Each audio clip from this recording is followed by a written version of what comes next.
Hoje a gente vai ter aqui, então, o nosso queridíssimo Fernando Haddad, que já está aqui nos estúdios com muita boa vontade. Ele está aqui firme e forte, manteve a agenda mesmo nesse dia, né, Haddad? Como é que você está, meu caro?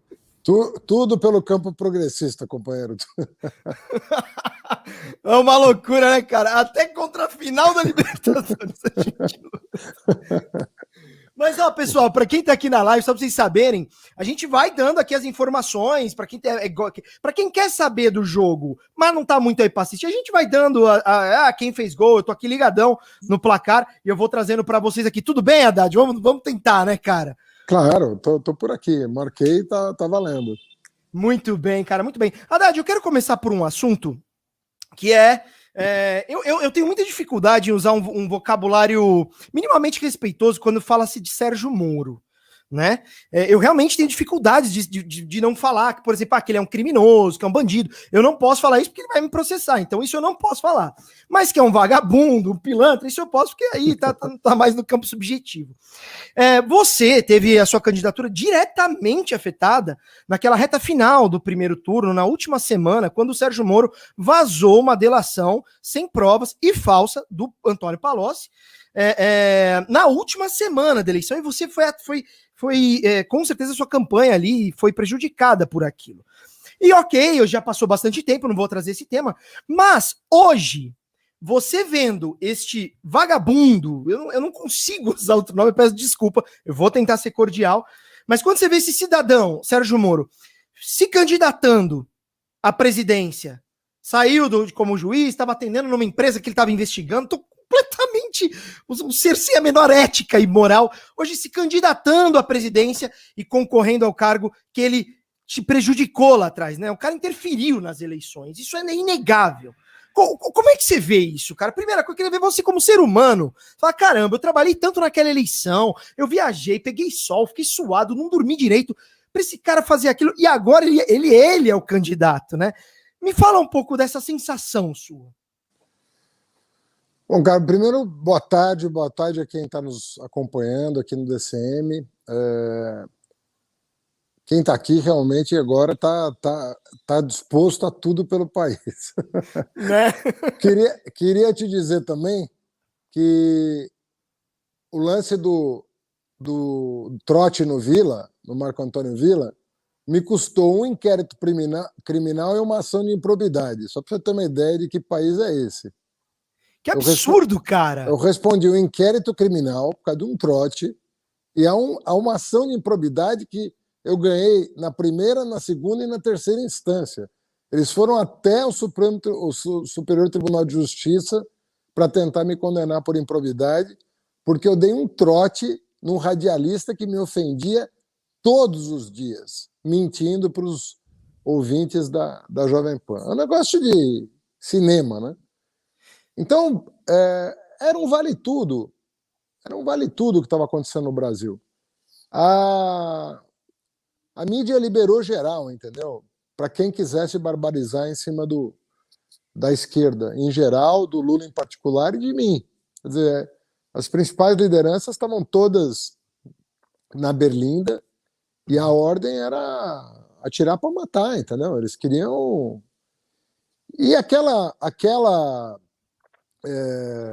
delação do Palocci, ela foi toda montada para a eleição, né? Ela foi toda montada para a eleição. Então não é uma coincidência ela ter vindo a público 6 dias antes do primeiro turno. Pega as projeções de segundo turno, foi exatamente aquela divulgação que consumiu alguns minutos de Jornal Nacional, não me lembro se 5 ou 6.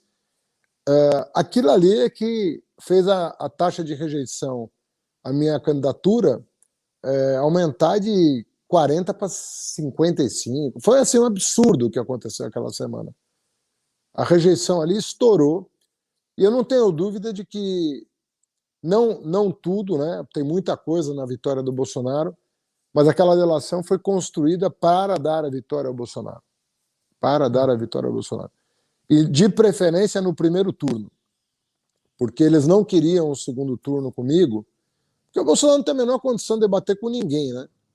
Ainda mais, né, com uma pessoa que, assim, eu tinha muita trajetória, conheço Brasília, conheço o governo federal de ponta cabeça, conheço a maior prefeitura do país, enfim, era muito difícil para ele qualquer um debate com qualquer pessoa, mas com alguém que passou 9 anos trabalhando na esplanada dos ministérios, era muito difícil para ele sustentar um debate. Então eles queriam acabar com a eleição no primeiro turno. Como o PT é muito forte, teve segundo turno, mas você vê que ele não pôde participar de nenhum debate, né, no segundo turno. Então era realmente ali era uma luta da elite econômica do país, né, contra um projeto que vinha resgatando um pouco, né, da dignidade da população, matando fome, desemprego, inflação, fazendo a coisa andar. Tanto é que, com tudo que fizeram, eu tive 29% dos votos no primeiro turno e 45% no segundo. E com uma candidatura curta, né? Porque você foi muito curto quando efetivamente decidiu-se que o Lula não ia poder, né? O tempo que você teve de campanha foi curtíssimo, né?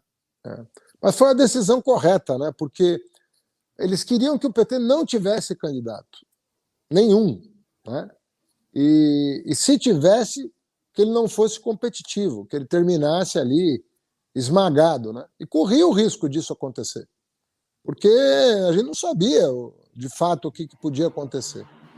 Mas eu, pessoalmente, tinha muita confiança de que se a gente fosse para cima denunciando o que está acontecendo no Brasil, a gente ia conseguir manter a chama da esquerda viva, né?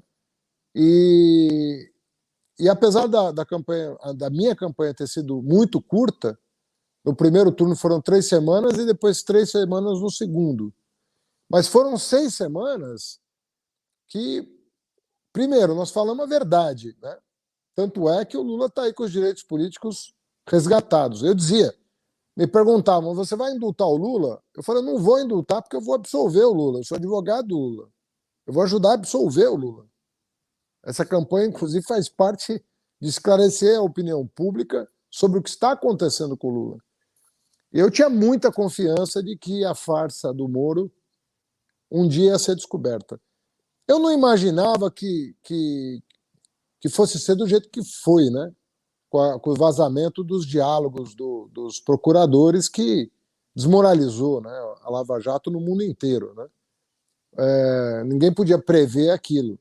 Mas eu sabia que viria a desmoralização da Lava Jato, porque eu conhecia o processo, eu sabia o que eles tinham feito, entendeu?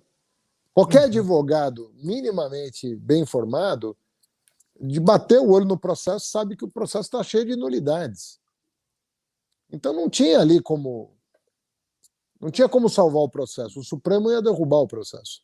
E quem derrubou foi a Carmen Lúcia, que se manteve contra os interesses do PT o tempo todo. Mas diante daquelas evidências, nem ela conseguiu segurar aquela vergonha toda que foi o processo do Moro contra o Lula. Uhum. E hoje, você vendo o Moro, porque o que acontece hoje? A terceira via, em tese, né? Ela não existe, porque tá nítido quem são os candidatos que ou o Lula ganhando no primeiro turno, ou então 2 candidatos que vão para segundo turno. No Bolsonaro não dá para compreender, o cara ficar 3 anos e pouco sem fazer nada no governo, ou só estragando o país, ainda tem essa popularidade de ir à frente, né? Mas hoje, quando o Sérgio Moro lançou a candidatura dele há pouquíssimo tempo, já passou Ciro Gomes, ele vem sendo abraçado pela grande mídia, né, por outros comunicadores que inclusive batiam muito em você e batem também no ex-presidente Lula, e o Sérgio Moro, ele vem se consolidando aparentemente como nome de terceira via, né? Qual que é a sua análise, Haddad, sobre isso? O que você acha que este país reserva para esse nome, Sérgio Moro, que na minha humilde opinião deveria estar preso na cadeia, é o lugar dele. Mas qual que é a sua análise? Não, em qualquer lugar do mundo ele estaria preso. Né? Ele só não está porque ele era uma peça de uma engrenagem muito maior, né, para derrotar os governos populares na América Latina. Né? Ele era uma peça dessa grande engrenagem para tomar as riquezas brasileiras, né, e nos manter produtores de commodity, né? Que é isso que está em jogo, né? No fundo é isso. Eu, a bem dizer, eu te digo a verdade, eu não me conformo como os norte-americanos podem ser tão limitados na sua visão sobre a América Latina. Eu não me conformo com isso. Bizarro, né? É muito estranho, pô. Quer dizer, eles não conseguem perceber a força de uma integração soberana, como isso teria impacto se eles promovessem o bem-estar da América Latina. Isso aqui ia se tornar todo um continente. Eles não iam estar com medo da China, entendeu? Porque o continente ia estar todo organizado. Mas não, sabe? Eles não conseguem, ao sul do muro que eles estão construindo, não é gente que mora, sabe? É como se fosse uma coisa estranha, cara. Você sabe que eu estou falando isso aqui, mas eu já conversei com o embaixador americano, já falei exatamente o que eu estou falando aqui para você. Eu não estou falando uma coisa que, mas ele tem coragem de dizer. Eu falo exatamente com o embaixador, com o cônsul. Eu falo, quando é que vocês vão acordar para o mal que vocês fazem para a América Latina? O que ele falou? Bom, eu vou contar, mas eu não vou contar o nome, né? Eu Sim. Só vou contar a pessoa, o que ele falou. Sabe o que ele falou para mim? E olha a ironia do destino, né? Meses depois, nem isso ele vai poder dizer. Ele falou assim: nós trouxemos a Ford para cá. Você acredita uma coisa dessa? Que cara de pau, bicho. Ele falou: os Estados... a Alemanha investe mais no Brasil do que os Estados Unidos. Não tem cabimento, entendeu? É um negócio absurdo o que acontece. E assim, e aí eles reclamam. A América Latina está desorganizada. O que eles fizeram para... Eles só ajudaram a desorganizar. Os golpes, os golpes militares no Cone Sul, todos patrocinados pelos americanos. Essas tentativas de golpe, ou golpe branco, ou o que quer que seja, recentes, né? Brasil, Bolívia, Equador, todos patrocinados por eles. E nós aqui, né, lutando agora contra uma terceira força que emerge na Ásia e que concorre hoje com a Europa e com os Estados Unidos.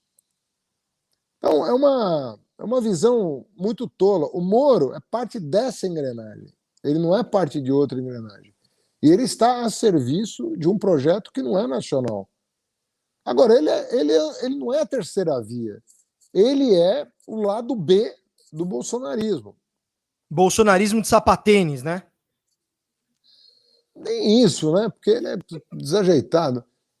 É sei lá, é um bolsonarismo assim que eu não vejo grande diferença entre os dois, porque ele é muito tosco também, é uma pessoa que tem pouco preparo, nenhuma experiência. Realmente é um alpinista, né, que pegou carona num processo para fazer seu nome. Obviamente que as pessoas que têm bronca do PT e do Lula fazem dele um herói, mas é aquele herói que, no fundo, é um vilão, né? É um vilão que veio para colocar em risco a democracia no país. O Bolsonaro só está lá por causa dele, né? Mas agora, quanto que você acha efetivamente que esse cara consegue crescer? Por que eu tô perguntando isso? Porque ele se candidatou, né? Ele é pré-candidato há um mês, talvez, nem isso. E ele já passou o Ciro em algumas pesquisas, que a gente vai falar de Ciro Gomes também, mas não é agora. E ele já passou o Ciro, só pelo fato dele ter se apresentado como candidato. O quanto você acha que ele cresce? Na verdade, as coisas não funcionam bem assim. Na minha opinião, né? Se você for organizar o espectro político ideológico, você tinha dois presidentes, o Lula e o Bolsonaro, disputando, de fato, o protagonismo das eleições de 2022. E você tinha o plano B de cada um desses candidatos. Você não tem terceira via, não é verdade isso, entendeu? O que você tem, o plano B um plano B do Bolsonaro, que era o Dória tentando se viabilizar. E um lado B do Lula, que era o Ciro tentando se viabilizar. Em 2019, eu dei uma entrevista para o UOL, que até está aberta a entrevista, em que eu dizia, foi em novembro, exatamente 2 anos atrás, em novembro de 2019, eu falava, o Ciro e o Dória vão ter muita dificuldade de se viabilizar, muita. Por quê? E o repórter perguntou, por quê? Eu dizia, porque você não consegue explicar para o eleitor o que me parecia ser uma crise de identidade dos dois.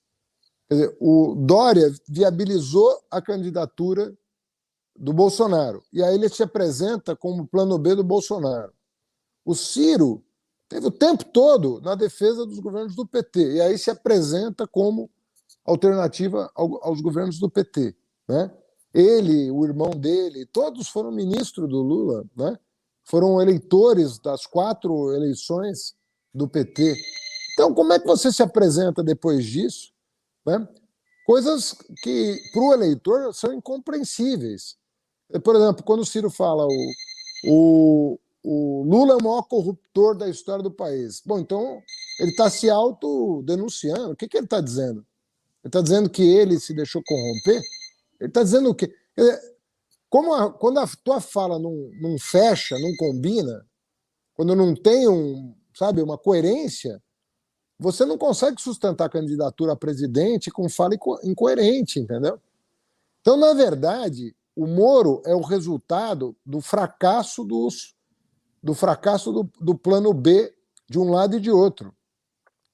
O Dória fracassou do lado de lá, o Ciro fracassou do lado de cá. Mas isso estava previsto já. Desde 2019 eu falo isso. Eles não têm condição de se apresentar para o eleitorado porque não é coerente.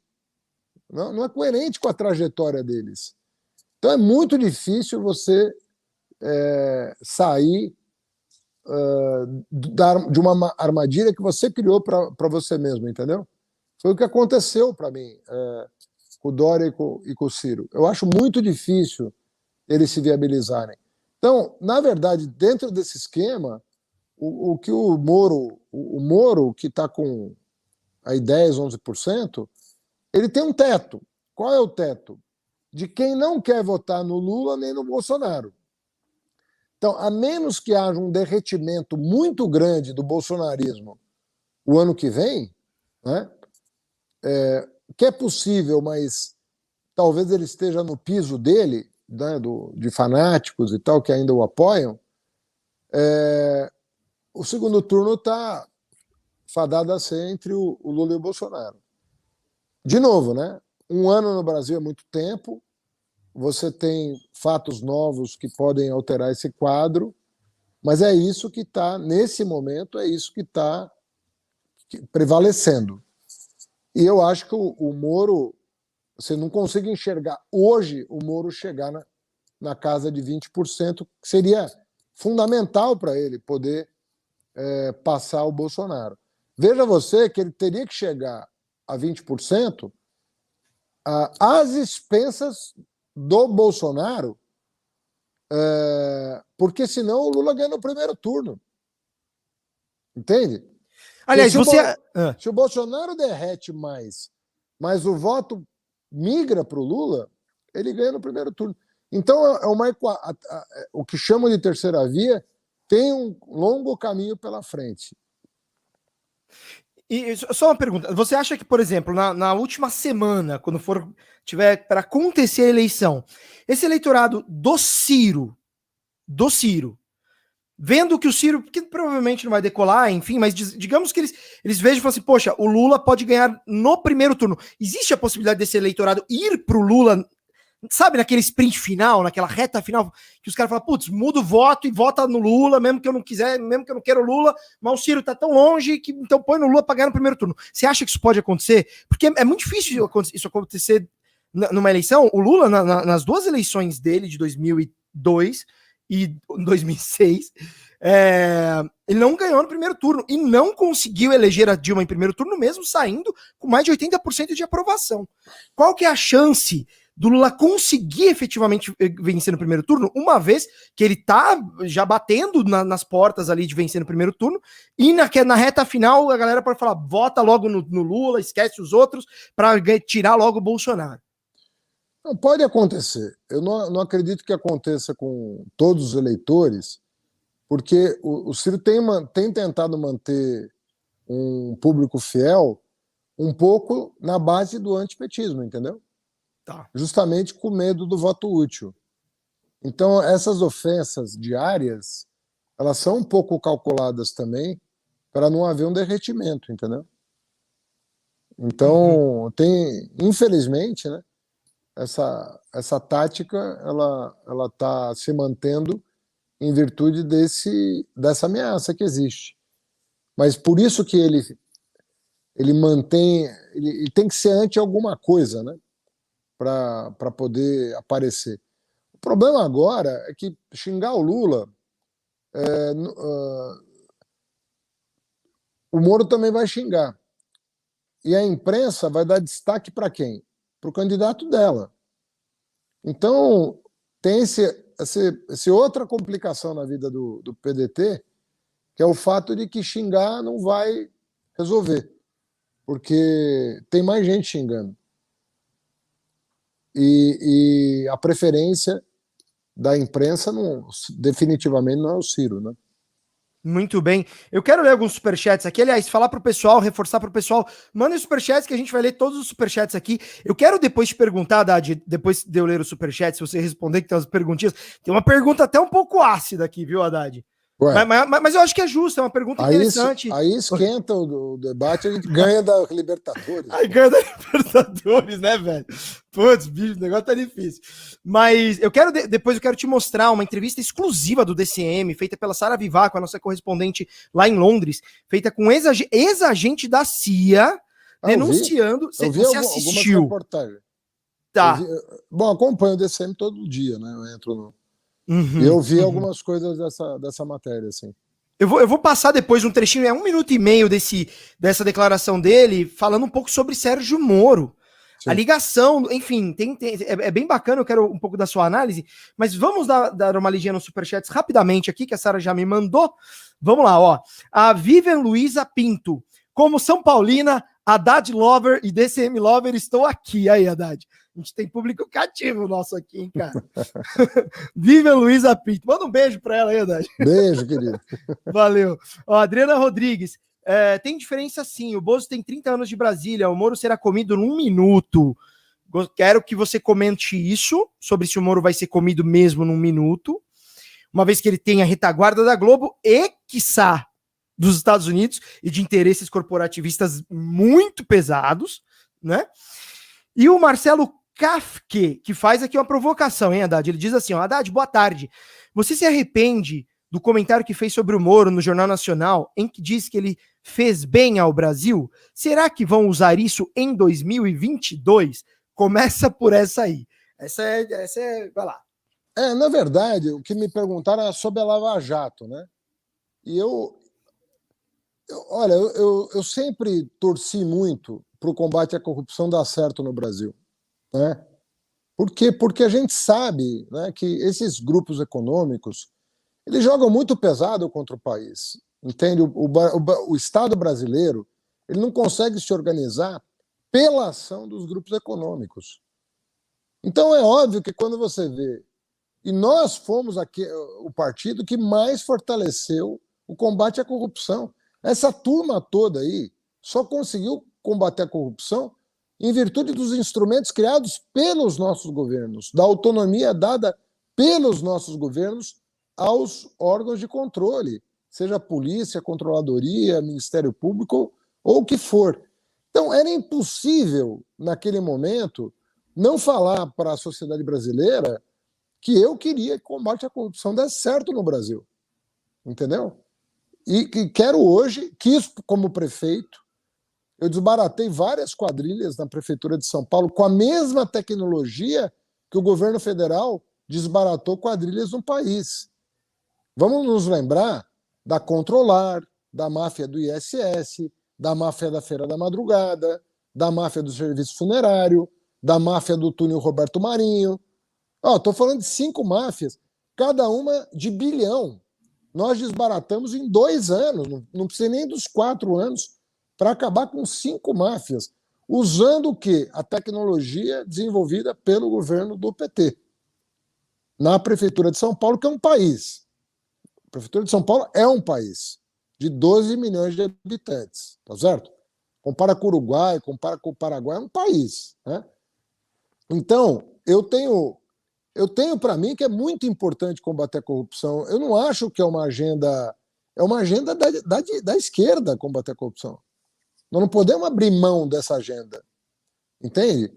Mas você acha que a Lava Jato combateu a corrupção de fato? Não, mas aí é que tá. É que quando a gente fala da Lava Jato, a gente fala da Força-Tarefa de Curitiba, e não é isso. Boa. Entende? A Força-Tarefa de Curitiba, ela se corrompeu. Ela se deixou corromper e até um determinado momento as coisas poderiam ter caminhado muito bem lá também. Mas não. Eles se deixaram corromper, aparentemente também por dinheiro, mas sobretudo pelo poder. Pelo poder não há a menor dúvida a respeito. Mas há indícios de que havia dinheiro envolvido também, com aquele fundo de recursos repatriados. Eles queriam fazer um esquema mesmo de venda de palestra, de empresa de fachada, mulher laranja, de firma de empresa de palestra, de consultoria. Era um cambalacho enorme, entendeu? O Moro é um cara hoje que deve ter feito muito dinheiro fora da magistratura, entendeu? Ele começou a receber por parecer fortunas incalculáveis. Sabe, um parecer do professor titular de Direito da São Francisco, ele começou a cobrar o triplo, sabe? Como é que pode um negócio desse? E como um cara desse pode dar aula, gente? Não, mas... Eu digo que capacidade técnica esse cara tem, ele não sabe nem falar direito. Não, mas pensa bem, quem é que vai pagar um parecer do Moro o que ele passou a cobrar? Você contrata um maior professor da São Francisco, paga 1/3 do valor que ele cobrava. Ou seja, obviamente que há indícios de problemas graves, né? Essa empresa de compliance, que é que contrata um juiz que está sendo julgado por suspeição, contrata numa empresa de compliance. Ninguém é louco de fazer isso. Por que contratar o Moro? Se o Moro foi julgado suspeito, seguramente vai ser condenado o ano que vem na ONU. Vai ser condenado na ONU, né? Na Comissão de Direitos Humanos da ONU, pelo que fez com o Lula. Como é que alguém contrata esse cara por compliance? Então, eu acho ruim para nós confundirmos o necessário combate à corrupção com o que foi feito por aquela quadrilha lá em Curitiba, entendeu? Você viu aquela notícia? Fala. E eu tinha que ganhar uma eleição, né? Eu tinha que medir muito as palavras para não ser mal interpretado. As pessoas iam distorcer tudo que eu falasse contra a candidatura do PT. Eu não podia passar nenhuma, mas nem por pesadelo, não podia passar nenhuma mensagem que pudesse colocar a minha credibilidade, a minha reputação em dúvida, no momento em que eu tinha 3 semanas para afirmar uma imagem, ganhar a eleição, né, para que a justiça pudesse ser feita. Então, eu sei que eu não quero parecer pretensioso de verdade, mas assim, quando você está assistindo um campeonato em que o juiz está roubando, o bandeirinha está roubando, quem está transmitindo o jogo está roubando, sabe? A sua torcida desapareceu e você está tentando fazer um gol, cara, é duro, assim. Eu peço para quem fez a pergunta, assim, se coloca 1 minuto só e fala, pô, qual foi a barra? Ninguém queria ser vice do Lula. Sabe? A barra que eu enfrentei em 18 ali, e faria 1000 vezes de novo, sem dúvida nenhuma. Nenhum problema com a decisão que eu tomei na minha vida de assumir aquilo. Mas o fato é que não era uma situação normal. Era uma situação de comoção nacional. Mas eu nunca deixei de dizer, nunca, que o Moro pode ter colocado o corrupto na cadeia, mas que ele tinha feito o que fez com o Lula por ambição política. Muito Sempre bem. disse isso muito claro. E falei, não preciso indultar o Lula porque ele será absolvido em última instância. Uhum. Eu lembro, eu acompanhei bastante. Tem uma pergunta aqui que eu acabei de colocar aqui. Daqui a pouco, sabe, uma coisa que eu gostaria que você falasse depois, em 2 minutos, para a gente fazer um recorte mesmo. Você mencionou, o PT foi o partido que mais criou mecanismos e ferramentas de combate à corrupção. E depois eu gostaria que você elencasse algumas dessas, depois que a gente falasse disso. Justamente para a gente fazer um recorte, porque o que se ouve, né? Porque ficou incrustado na mente das pessoas, de que o PT é um partido corrupto e não sei o quê. E sempre quando falam para mim, o Lula é um ladrão, eu falo, ok, o que ele roubou? A pessoa, ele não sabe falar. O que ele roubou? O que ele roubou? Né? Enfim, mas isso tá no inconsciente de muitas pessoas. Mas vamos focar nisso aqui agora, porque é um ponto que eu ia te perguntar, que é, você deve ter visto aquela situação, aquela denúncia feita inclusive pelo DCM, mostrando alguns diálogos do Deltan Dallagnol fraudando delações. Sim. Ele, é absurdo. Ou seja, o Ministério Público fraudando delação para prender alguém, né? E aí, dentro disso, aqui a Malu Daflon pergunta o seguinte: Haddad, por que o PT considera o PSOL aliado importante, quando ainda hoje eles dizem que vieram para fazer oposição ao PT? Cobram autocrítica pelos erros petistas, mas votam a favor da arbitrariedade do MP. Aqui ela está falando da PEC, que eu não vou me recordar agora o número, salvo engano, PEC 21. 5. PEC 5, obrigado. Que é a PEC 5, que era para ter um controle no MP, e essa PEC não passou, porque inclusive o PSOL acabou votando contra essa PEC. Então, eu gostaria que você falasse um pouco desse absurdo que foi Deltan, e também por que o Deltan não está preso, né? Mas obviamente que há um caminho para que ele seja preso, né? Mas que o nível de absurdo de você ter um procurador fraudando delação dentro do Ministério Público para prender alguém, porque ele tem indisponibilidades ideológicas, e falar um pouco dessa questão da PEC, que não foi aprovada, da PEC 5, e o que isso poderia transformar, de fato, o MP. Olha, eles fizeram isso com todo mundo. A fraude em delações, ela foi generalizada, entendeu? Rapaz, eu respondi a inquéritos que você não pode calcular o nível de arbitrariedade. Sabe, eu tinha que responder. O João Santana fez meu marketing em 2012 e fez ao mesmo tempo o da Venezuela e de Angola, né? Onde a Odebrecht tinha interesses em Angola e na Venezuela, por causa do petróleo, tanto num lugar quanto no outro. Eles queriam envolver minha campanha nisso. Cheguei a ser chamado para explicar uma repatriação de dinheiro de Angola para a conta do marqueteiro. Eu falei, como é que eu vou saber? Você está respondendo pela empresa do marqueteiro, é isso? Não. Como é que eu vou saber o que aconteceu em Angola, cara? Como é que eu vou saber o que aconteceu na Venezuela? Você está louco? Eu era candidato a prefeito de São Paulo. Quer dizer, é uma coisa, é um nível de loucura que você não pode imaginar. Bom, se um trote me rendeu 2 processos, você imagina o resto, né? Qualquer mentira, entendeu? Era dada fé pública para qualquer mentiroso. Eles não entraram com ações contra mim, faltando 30 dias para a eleição de 2018?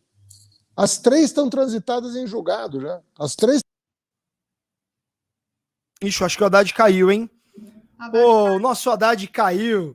Mas ele vai voltar, já deixa eu... Sarinha, se puder mandar um zap pra ele aí. Enquanto isso, Sara, eu vou dando uma lidinha aqui no Superchats, só para primeiro para agradecer o pessoal que tá mandando Superchats. Pessoal, muito obrigado.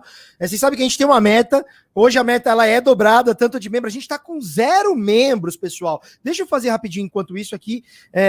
Pode me deixar, pode ficar nós dois na tela mesmo. Enquanto o Haddad volta, tá? A Sara já tá falando com ele. Aí já voltou. Já tá aqui, agora acho que ele voltou do celular, não sei. Ah, não, tá igual. O que aconteceu? Caiu a luz aí, Haddad? Aí cai bastante, não, né, cara? Não caiu luz, não. caiu o celular mesmo, assim, deu um apagão no celular. Não, tranquilo, mas vai lá. Mas é isso, entendeu? As delações, o que o cara fizer... Você não viu o Léo Pinheiro escrever de próprio punho uma carta dizendo que tudo que ele falou sobre o Lula não é verdade? Uma vergonha, entendeu? né, cara? Porque, na verdade, a do Palocci e por aí vai, entendeu? Qualquer coisa que o cara falasse para sair da cadeia, o cara só não podia falar bem da gente. Se ele falasse mal, ele saía da cadeia. Ô, Haddad, e como reformar esse sistema de justiça para ele voltar a ser, a ter credibilidade? O que fazer? Então, essa PEC 5 não era nada importante, era uma coisa cosmética quase, né? De ampliar a representação da sociedade no Conselho Superior, né, do Ministério Público. Eu acho que seria bom para o Ministério Público, sabia? O órgão de controle, quando ele é corporativo, só corporativo, ele tende a não funcionar tão bem, sabe? Juiz julgando juiz, promotor julgando promotor, policial julgando policial. Não faz muito sentido, entendeu? Quando você diversifica um pouco, eu acho que você garante que a instituição se preserve diante de maus profissionais que toda profissão tem, entendeu? Toda profissão tem problemas e você precisa ir depurando isso, né? Então, eu sempre fui a favor de que os controles fossem feitos por órgãos não totalmente corporativos, entendeu? Que ele tivesse uma pluralidade maior nos órgãos de controle, justamente para você não ter um viés, né, de querer proteger um seu para amanhã poder ser protegido numa eventualidade. Então, é natural que seja assim. Enfim, sobre o PSOL, acho que teve uma aproximação mais tópica assim, nesses episódios, né? Mas é um partido que tem né, que tem a sua vocação, que é diferente de fato, é diferente da do PT. Né? Mas isso não pode nos impedir de dialogar com todo mundo, né? Uhum, uhum. Eu ia ler um pouquinho mais superchat, Sarinha, mas eu só vou fazer, então, eu quero mostrar o vídeo do John Kiriakou, que é o ex-agente da CIA, e quero que você elenque, assim, quais foram as medidas de combate à corrupção que o PT implementou que diferenciam o PT dos outros partidos, porque o combate à corrupção ele é da esquerda, e sempre foi da esquerda. E existe a narrativa de que o PT é o partido mais corrupto.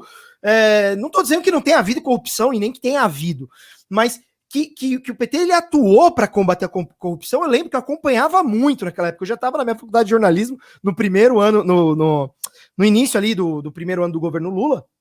E eu já estava acompanhando bastante isso. Então, depois a gente falar do Kiriakou, eu quero que você elenque isso, tá, Dades, para você tiver tudo bem. E vamos então colocar aqui o vídeo do ex-agente da CIA, John Kiriakou, falando da cooperação do Moro e do Dallagnol. E o cara afirmando que não é teoria da conspiração. Isso aqui eu tô falando de um ex-agente da CIA. Vamos lá, só um minutinho que eu tô colocando aqui. Lembrando, pessoal, gente, deem like, compartilhem a live. É o Haddad que tá aqui, a gente tem um orgulho da gente receber. Então deem like, compartilhem a live. Tornem-se membros, porque a gente precisa de membros no TCM. Tornem-se membros. Vou pedir para a Sara colocar o link para vocês se tornarem membros. A partir de R$ 2,99 por mês você se torna membro. E mandem superchats, pessoal. A gente tem uma meta de 5 membros, que hoje é 10, porque o Haddad está aqui. E a gente tem nossa meta de superchats que faltam R$ 600 para a gente bater a nossa meta de superchats, porque hoje é sábado e sábado a meta é um pouquinho maior. E aqui a gente joga real, viu, Haddad? Aqui a gente fala o valor. O pessoal fala assim: a live ela tem um custo, né, para a gente conseguir manter a live no ar. Então vamos lá, ó. Vamos colocar, somente deixa eu aumentar o som aqui. Vamos nessa.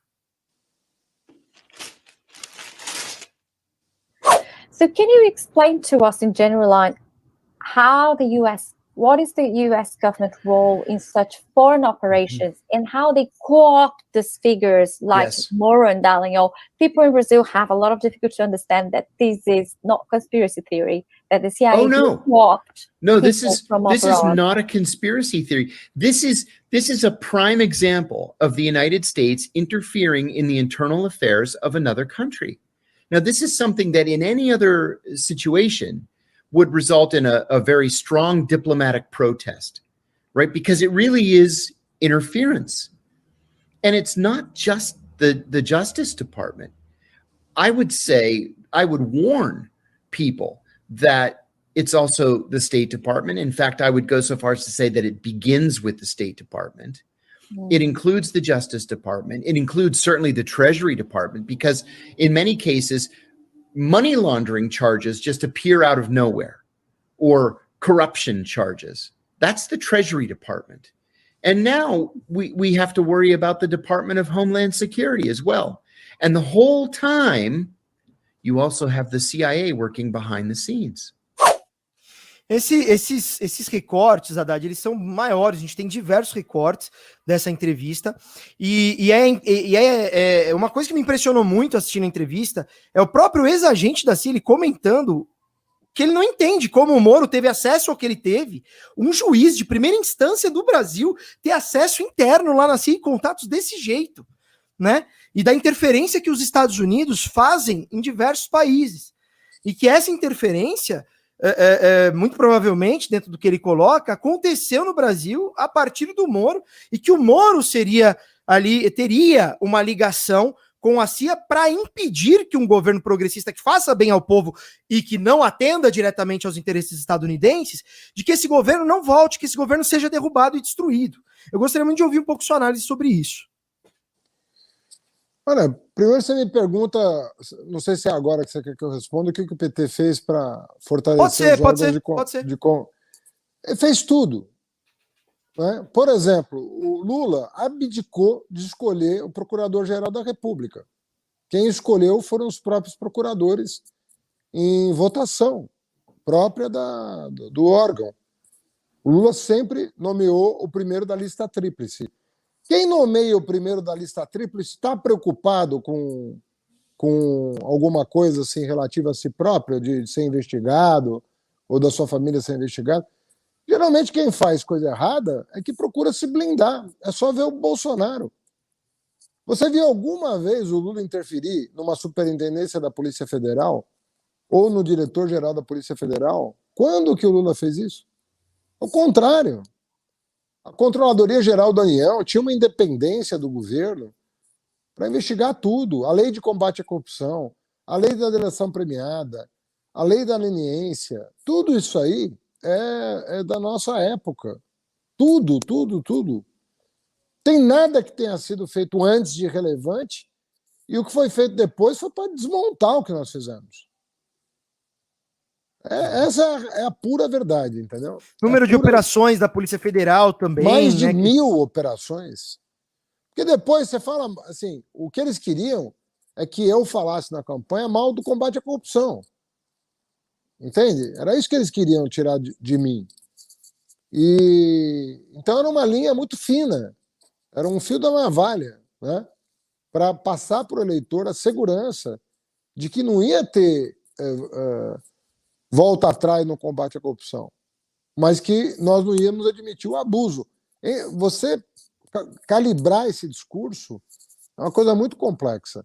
Agora, eu não tenho dúvida de que houve interferência estrangeira no Brasil. Não há a menor dúvida. Não há a menor dúvida. E nós temos que pensar não apenas na vitória do Lula. Nós temos que pensar na estabilidade democrática do país, na soberania popular e na soberania nacional. Nós temos que combinar bem uma saída disso. E eu estou absolutamente convencido de que só o Lula tira o Brasil dessa encruzilhada, entendeu? Não tem outra pessoa no Brasil que possa nos ajudar nesse momento. Não tem. Alguém com a respeitabilidade que ele tem no exterior e com a pressa que o Brasil tem de colher resultados imediatos de uma ação direta do governo nacional em proveito do país. Qual a chance? Uma dúvida assim, você como advogado, né, como alguém também do direito, qual a chance do Sérgio Moro ser preso? Realmente, assim, porque eu inclusive, Haddad, assim, só compartilhando com você, eu tenho uma produtora e a gente está pré-produzindo um documentário para mostrar a carreira do Sérgio Moro. Quem é esse cara? Eu quero muito conseguir fazer a captação disso para a gente conseguir produzir e entregar antes das eleições. Mas qual a chance desse cara ser preso? Porque não é possível. Na minha opinião, Haddad, nós não seremos um país sério enquanto Sérgio Moro estiver solto. E pior, agora candidato à presidência. Então qual a chance desse cara ser preso para que sirva de exemplo para outros juízes de primeira, segunda instância, ou o que for? Mas vocês não vão fazer mais isso. Isso não vai mais acontecer no Brasil. Não, o problema é assim, quem vai processar, né? Para ele ser preso, ele tem que ser processado, né? Essa que é a questão. Os crimes que ele cometeu são crimes que exigiriam uma ação do Estado, né? Para proteger a si mesmo, né? Proteger o Estado protegendo a si mesmo de um servidor que agiu ilegalmente contra a soberania do país e contra a democracia do país. Um cidadão não poderia, processar o Moro Não teria como. Né? Qual é o tipo de... Quer dizer, o Ministério Público teria que estar necessariamente envolvido nessa ação. E, de novo, quem é que vai tomar essa iniciativa? Né? O inquérito, por exemplo, não está nem aberto um inquérito investigando a atuação do Moro em relação a governos estrangeiros, as ligações do Moro com agentes da repressão de outros países, tudo que ele fez em Curitiba, né, que já está até provado, né? Grampear uma presidente da República, né, ele não tinha jurisdição para isso, uma série de... Grampear advogado de réu. Ele fez tudo o que podia fazer, né? Mas ele conta, né, com o beneplácito aí da grande imprensa e dos próprios órgãos de Estado, de repressão do Estado. Ele conta com isso. Ele fez sabendo disso, né? Ele não é uma pessoa... Ele fez sabendo que ele tinha costa larga, né? Alguém falou, vai que nós estamos aqui. Alguém bancou o Moro. Né? E é difícil a gente... Você também acredita nisso, que é difícil a gente voltar a ser um país sério enquanto o Sérgio Moro estiver solto? Olha, elegendo o Lula, a gente já é um bom começo, viu? Para voltar a ser um país sério. Um excelente começo. Porque as coisas vão voltando, a água vai voltando para o leito do rio, entendeu? E essas coisas todas, no seu devido tempo, vão sendo esclarecidas. Muito bem. Mas é muito difícil com um governo dessa qualidade que nós temos hoje, alguma coisa acontecer. Só tem bandido no governo. Bolsonaro. Isso é muito interessante eu ver alguém como você falar, né? Que é inacreditável como esses ministros, esses caras, enfim, eu não vou nem entrar nesse mérito, mas é uma quadrilha ali. Ali é uma quadrilha, né? E agora o Bolsonaro falou que só vai a debate se não forem falar da família dele. Você viu isso? Ou seja, tá ameaçando não ir a debate também agora em 2022. Mas e o Queiroz? Não é da família dele. Dá pra falar, né, Haddad? Ó, só a Malu, que ela deu uma réplica aqui. Pessoal, na sequência a gente vai ler superchats, tá? Ó, ela diz o seguinte: a questão é que o PSOL não diz nada a favor do PT sobre aquela questão do PSOL, né? Foi ela que mandou a pergunta anterior e continuando. Só metem o malho. Boulos ajudou no golpe. Ó, isso que é uma afirmação dela, gente. Eu não tô dizendo. Enfim, eu nem concordo com isso. Mas Freixo idem. As feministas do PSOL se lixaram para os ataques a Dilma, mas se compadecem com a Joyce. Traíra. É isso que diz a Malu, e foi gol do Palmeiras, tá, gente? O Palmeiras tá 1-0. Aí, ó. Apesar que a gente tá com uma audiência de quase 1.400 pessoas. Vamos chegar em 2.000 aí. Mas vai lá, Haddad. Cara, eu não vou, sei lá, eu entendo a pergunta e me preocupa muitas vezes. Assim, você sabe que lá no Ministério da Educação, por incrível que pareça, a maior oposição que eu sofria era do PSOL.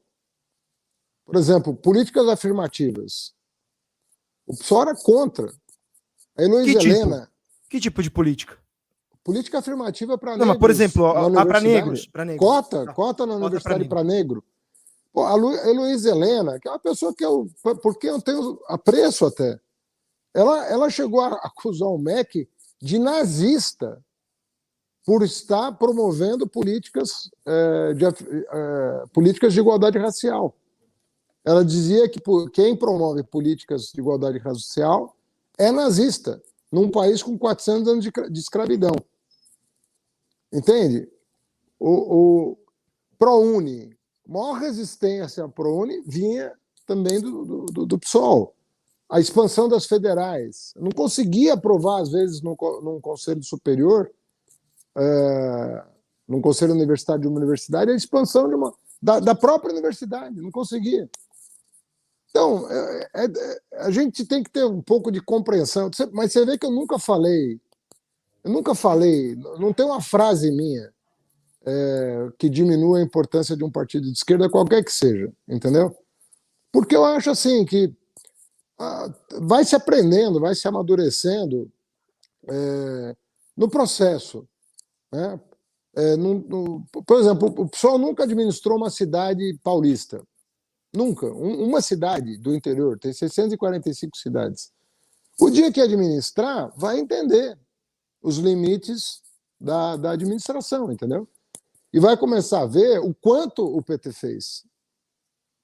Eles têm dificuldade em reconhecer o quanto o PT fez. O PT fez muito.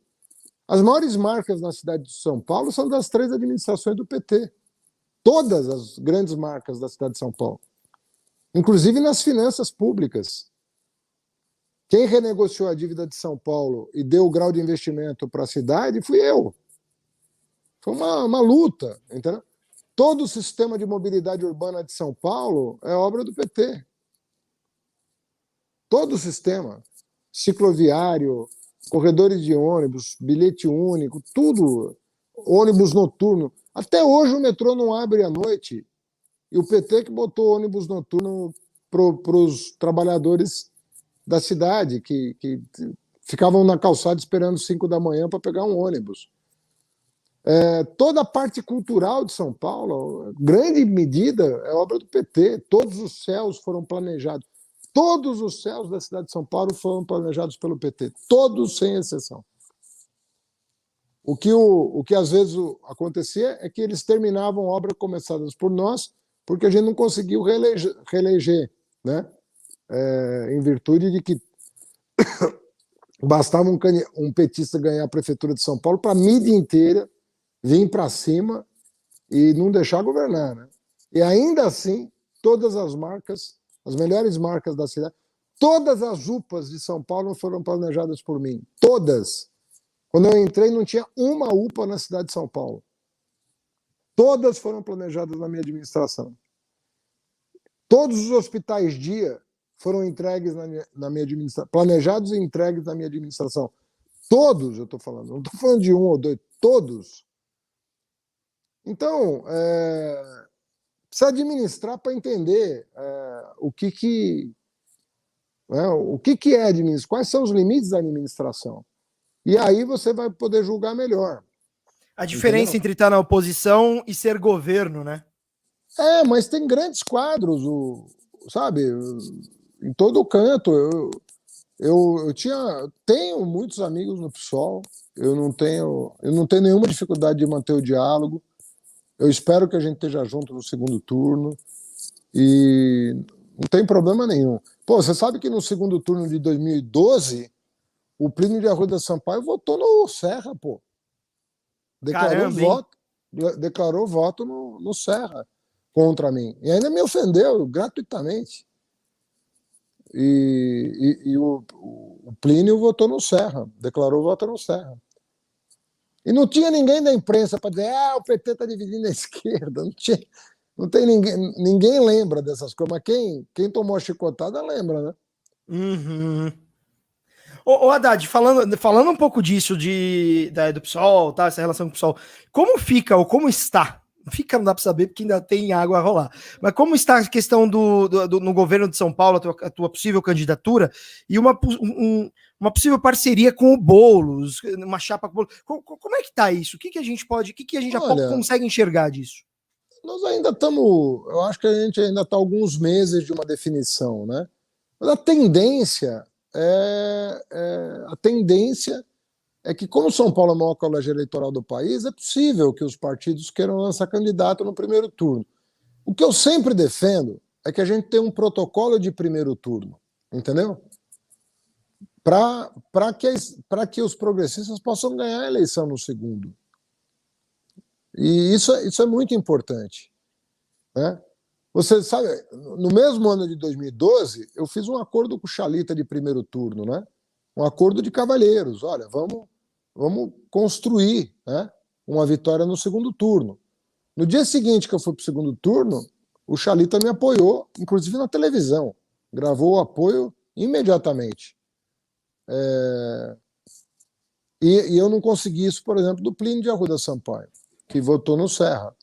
Então, tem que construir o segundo turno também. As pessoas, às vezes, se preocupam muito com o primeiro turno e esquecem o segundo. O segundo é muito importante.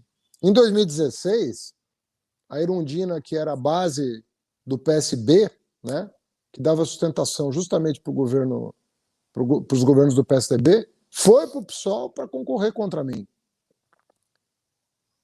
E, obviamente, que isso acabou colaborando com a eleição do Dória. É isso que a gente tem que evitar, entendeu? A gente tem que evitar isso, tem que construir antes uma solução de segundo turno. Porque eu não tive apoio do PSOL nas duas eleições que eu concorri a prefeito de São Paulo. A que eu ganhei e a que eu perdi. Eu não tive apoio. Então, por isso que eu sou escaldado, entendeu? Eu sou escaldado com o segundo turno. Por quê? Eu sempre falo, toda entrevista que eu dou, eu falo, nós temos que trabalhar o terceiro turno também, que é o governo. Com quem que nós vamos governar? Aí o segundo turno, como é que nós vamos ganhar? E o primeiro, que é um protocolo de civilidade entre os setores progressistas. Sabe? Se o Ciro parar de xingar o Lula, é uma grande coisa. Uma grande coisa. Ele pode concorrer com o projeto dele, com o livro dele, com as ideias dele, mas para de xingar. Isso vai ajudar o Brasil. Qual que é, dentro disso, já que você mencionou o Ciro, eu quero saber qual que é a sua estratégia para conseguir dialogar com o interior de São Paulo, que tem bastante reacionário. Mas já que você tocou no nome do Ciro, eu queria falar um pouco do Ciro. O Ciro, ele tá, primeiro, veja se você concorda comigo, eu sinto que ele está desintegrando, ou desidratando, melhor dizendo, né, a palavra correta, e que as chances dele estão ficando cada vez menores, ainda mais agora com a chegada do Moro, dele e do Dória, né, como você mesmo já disse. Mas qual é o futuro do Ciro nesse sentido? Se você acha que se ele vê que ele realmente está desidratando, ele pode vir abrir mão da candidatura dele e mudar novamente o discurso, voltar a fazer as pazes com o PT, qual que seria a estratégia do Ciro, na sua opinião, olhando ele como um jogador que vai concorrer à eleição em 2022, fazendo uma análise disso? Olha, eu realmente não sei. Eu te digo sinceramente, eu não sei. O que eu espero é que a gente consiga um clima que nós possamos estar fortes no segundo turno. Eu sei o que foi o meu segundo turno em 2018. Eu corri esse país praticamente sozinho, entendeu? Com os mesmos que me apoiaram no primeiro turno. O resto desapareceu, sabe? Ou deram apoio para o Bolsonaro. O PDT, em 2018, teve 4 candidatos no segundo turno ao governo do Estado. 3 declararam voto no Bolsonaro. 3. Mato Grosso do Sul, Rio Grande do Norte e Amazonas. Os 3 do PDT declararam voto no Bolsonaro. Difícil, né? Então, aí os 3 do PSDB declararam voto no Bolsonaro. Anastasia, Dória e Eduardo Leite. E eu correndo esse país aqui, feito um doido para ver se o país não caía nas mãos de um maluco, né? Um psicopata que matou gente, um genocida desgraçado. Matou gente, matou 500 mil pessoas a mais do que a média mundial. Nós podíamos ter salvado 500 mil de brasileiros. Uhum. Né? E não, deixamos o país na mão de um miliciano, né? De um corrupto, de uma família que não presta, de um despreparado. Né? E não podemos correr esse risco em 2022. É isso que eu falo. Por isso que eu falo, a gente tem que... As pessoas... são 3 tempos no Brasil. É o primeiro turno, passar para o segundo. O segundo turno, ganhar a eleição. Governar. O Lula sabe o que fazer. Ele é muito talentoso. Ele sabe ouvir, ele sabe decidir, mas nós precisamos criar desde já um ambiente de estabilidade política. Então nós precisamos dar condições de governabilidade para o Lula. Entende? E quem não quer ir com o Lula no primeiro turno deveria estar pensando nisso. Essa é a minha opinião. Você não faz política com o fígado, entendeu? Você tem que pensar no país. Então, tanto em São Paulo quanto no Brasil, depender de mim, a gente faz uma coisa bacana de primeiro, segundo turno e governo. Até porque, vamos combinar, não tem esse espaço todo. Vamos supor, os partidos vão se fundir, vão se federar, sei lá o quê. Hoje, um partido de esquerda, um partido de centro-esquerda no Brasil, teria, na melhor das hipóteses, 180 votos no Congresso Nacional de 513. Essa que é a real. Você juntar todos os deputados, e nem com todos você pode contar, tá certo? Muita gente do PDT votou no voto impresso, muita gente do PDT votou na PEC dos precatórios. O Bolsonaro só conseguiu votar a PEC dos precatórios com a ajuda do PDT, sobretudo no primeiro turno. Depois eles reverteram, mas era tarde demais. O governo já tinha conseguido maioria, entendeu? Para aprovar a PEC. Então, esquece isso. Junta todo mundo do PDT, do PSB, do PCdoB, do PT, do PSOL. Quantos parlamentares estamos falando? Junta mais Rede, PV e quem você quiser. Quantos deputados nós temos? Como é que o Lula vai ter sustentabilidade para governar se a gente não tiver mais forte enquanto campo progressista? Agora, se a gente fosse comer entre nós, não tem risco de dar certo.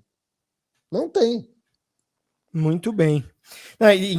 Eu vou pedir para a Sara ler alguns superchats, mas depois eu quero falar disso, sobre possibilidade da chapa Lula-Alckmin, sobre frente ampla e etc., porque isso são temas que a gente vai ouvir até a eleição. Sarinha, temos superchats e como estamos de membro? Parece que temos a espetacular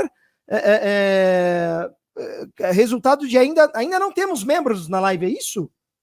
Isso, 0 gol do Flamengo, 0 membro, gente. Olha, inclusive, em consideração a disponibilidade do Haddad estar aqui com a gente hoje, a gente vai torcer igualzinho a ele, né, Fabrício? Contra o Palmeiras.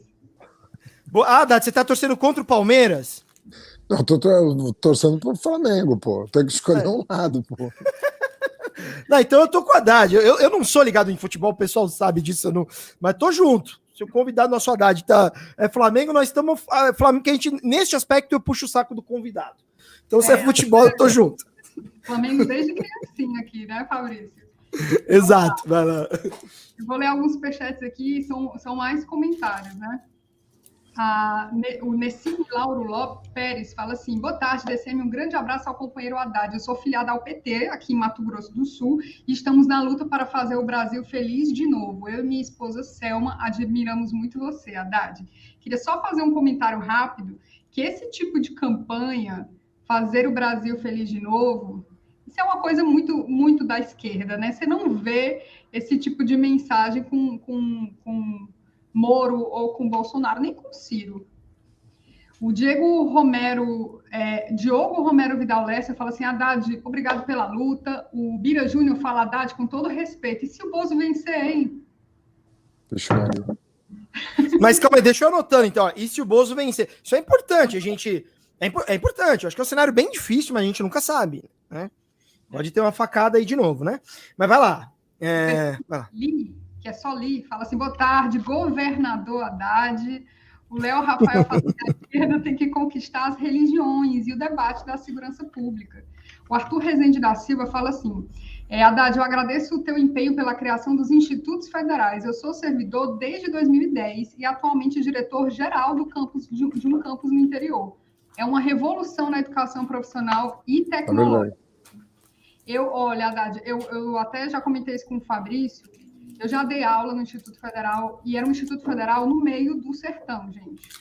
Assim, você estava numa CE, né, na cidade de Canidé, você olhava para um lado, era sertão, olhava para o outro, era sertão, e de repente um prédio gigantesco. Gente, isso é revolução. Eu não me canso de repetir.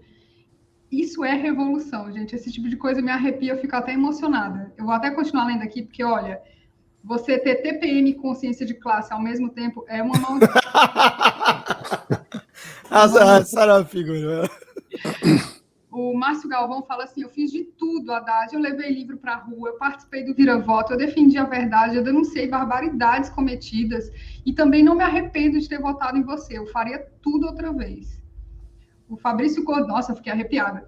O Fabrício Cordeiro Dantas fala assim, Haddad, eu estou aqui para dizer que eu sou seu fã, eu sou professor universitário na Paraíba, sou grata à sua atuação no MEC, eu tive o prazer de ir em São Bernardo dos Campos, no dia da soltura do Lula, pós-soltura, aliás, mas eu não consegui tirar foto com você. E aí, tem um recado aqui do João Pedro, o melhor desenhista autista do Brasil e do mundo inteiro, que ele fala assim, boa noite, meu querido, grande amigo Fernando Haddad, eu amo muito você, eu tenho muito orgulho de ser seu amigo, eu quero dizer que eu tenho muito orgulho de ser um baiano, autista e artista muito incrível, capaz de muita coisa boa, e que está se tornando um artista importante e famoso, conhecido por várias pessoas famosas e políticos do mundo todo.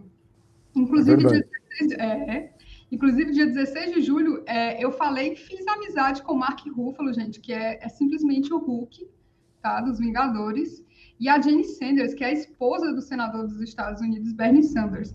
E ele tá me seguindo no Twitter, só felicidade. Eu tô junto na luta com o presidente Lula em 2022. Aí ele finaliza falando hashtag Fora Bolsonaro e mandou dizer que te ama também, viu, Fabrício? Que me ama? Um beijo! Finalmente alguém me... Aí, viu, Haddad? Não tá sozinho, não. Tem aqui também, pô. Um beijo. Como é que chama a pessoa? É o João Pedro, melhor desenhista autista do mundo todo. Como? Qual que é o nome? Desculpa? João Pedro. João Pedro, um beijo e um abraço, João Pedro. Valeu, tamo junto. Depois eu te deposito o valor pela mensagem. Combinado. O Pix está chegando, João. O Pix já vai chegar. Segura esse Pix aí, João Pedro. Eu vou ler mais alguns, depois a gente faz outra parada, porque senão acumula coisa demais aqui, claro. Né? O Aécio Vinícius Amorim Farias fala, o PT criou mais de 500 IFs. Eu sou concursado no Instituto Federal do Rio Grande do Norte, na zona norte de Natal, desde novembro de 2007. Obrigado, Haddad, pela oportunidade de concorrer e passar, e ter me tornado um funcionário público. O José Wilson Dias fala, Haddad tem um capital político nacional muito maior do que o PSDB. O Alexandrino Pereira da Silva fala assim, Haddad, como você vê a atual gestão da Prefeitura de São Paulo e o ataque aos servidores, como os professores e a GPPS? Vamos parar Vamos parar nesse aí. Haddad, se você quiser responder esse, deixa eu só fazer então um pedidinho aqui pro pessoal. Gente, nós estamos aqui na hora do jogo, né, Haddad? Pô, cara, a gente vai fazer ou não faz a live? Pô, vamos fazer. A gente tá na hora do jogo, então eu quero pedir meu Pix também, viu? Pô. Pô, vai ter que mandar Pix pra Haddad também, galera. É o João Pedro lá na Bahia e eu. Os dois. Né, exato. Pessoal, então eu gostaria muito de pedir duas coisas para vocês. Vocês sabem que nós somos uma mídia independente, gente. Nós vivemos dos superchats. Vocês são os patrocinadores do DCM, porque nós escolhemos não ter como patrocinadores grandes empresas justamente para que a gente possa trazer no DCM quem a gente precisa trazer no DCM. Para que a gente possa falar no DCM o que a gente precisa falar no DCM. E são esses discursos, são esses convidados e muitos outros, como por exemplo o Haddad e tantos outros, que a gente traz aqui que você dificilmente vai ver ter esse espaço falando desses temas da forma que precisa ser falada. Então a gente quer pedir muito para vocês, pessoal, caprichem no Superchat. Nós temos uma meta de Superchats, vocês sabem. Eu não sei quanto tá faltando agora para nossa meta dobrada, Sarinha, mas eu vi que entrou um membro, deixa eu só agradecer a Haddad. Eu vou até te pedir para você agradecer também, para que a gente bata a nossa meta de 5 membros pelo menos, ó. O João do Sertão chegou como membro. Haddad, quer dar boas-vindas para ele também? João, bem-vindo. Boa, João. Tamo junto aí, querido. Vai, ó, tá vendo? Manda um salve aí. Boa! Se você entrar como membro nesta live, gente, a partir de R$ 2,99 por mês, não é nem o valor de um café, nem uma caixa de cotonete, sei lá o que tá R$3 hoje em dia, você já se torna membro. Nem nada. Osso. Nem osso. Puta, bicho. Nem osso, né, cara? Nem osso, se a gente parar pra pensar. Olha o que virou. Tudo tá mais caro. Olha o que virou esse país, cara. Então, pessoal, por favor, entrem como membros, pra gente é muito importante. A gente quer bater uma meta hoje de 10 membros. Se você se tornar membro com R$ 2,99, pessoal, você já vira membro, já começa a ter contrapartida e faz a degustação no seu mês lá com R$ 2,99, mas se torna membro, pessoal, se torna membro, porque isso é muito importante pra gente planejar o nosso próximo mês, pra gente responder processo. Ô Haddad, a gente tá respondendo processo do velho da van. Você sabia disso? O velho da van? Eu também, pô. Você pensa o quê? Só vocês? Ô, mas esse cara... Não, isso aí é tática de intimidação desse vagabundo aí. Não, o velho da van é ouro concurso, né? É foda, cara. Então, pessoal, se tornem membros a partir de R$ 2,99 por mês. Você clica aqui embaixo, ó, seja membro. Você vira membro do DCM, ajuda muito. E mandem os superchats. Mais uma vez, a gente tá na hora do jogo. Não é uma live fácil, porque a gente tá concorrendo com um monstro aí. Mas ó, a gente tá com uma audiência legal. Vocês estão comparecendo, estão trazendo questionamentos, informações, mensagens pro Haddad, até mensagem para mim, né, que eu vou ter que pagar um Pix depois, mas, por favor, gente, é muito importante, é como se fosse um quebra-cabeça, cada um põe uma pecinha, se cada um de vocês se tornar membro, ajuda muito o DCM, a gente só tá com um membro numa live com o Haddad, com a live com o Haddad tinha que ter 50 membros, ou mais, né, mas a gente tá pedindo só 10, então entra aí como membro, que a gente vai comemorar cada um, e Haddad, posso combinar um negócio com você? Pode. Todo mundo que entrar como membro, você vai mandar um beijo, ou um abraço, sei lá, pode ser? Pode, cara. Ó, tá combinado. Que é pra pessoa, ela vai guardar isso pro resto da vida dela, que ela vai ver o Haddad mandando um abraço ou um beijo, né, dependendo do que for, com o seu nominho. Então pronto. Falamos muito, eu falei muito na verdade, e agora passo a palavra para você, Haddad. Então se você quiser começar a responder a pergunta do atual prefeito, né, Ricardo Nunes, que parece que o pessoal nem sabe que esse cara é prefeito, e dessa política de ataque aos servidores públicos, principalmente na área da educação. Então, olha, na verdade, antes de tudo, eu queria registrar uma coisa que me parece muito importante nesse momento. Depois que eu tomei a segunda vacina, né, eu só estou dando aula, até agora só estou dando aula virtualmente, tá certo? Todas as minhas aulas dos últimos 2 anos foram virtuais, desde que começou a pandemia. Mais recentemente, depois da segunda vacina, eu estou circulando pelo estado e pela cidade. Nós devemos ter hoje na cidade de São Paulo 40 mil pessoas, entre 40 e 50 mil pessoas em situação de rua.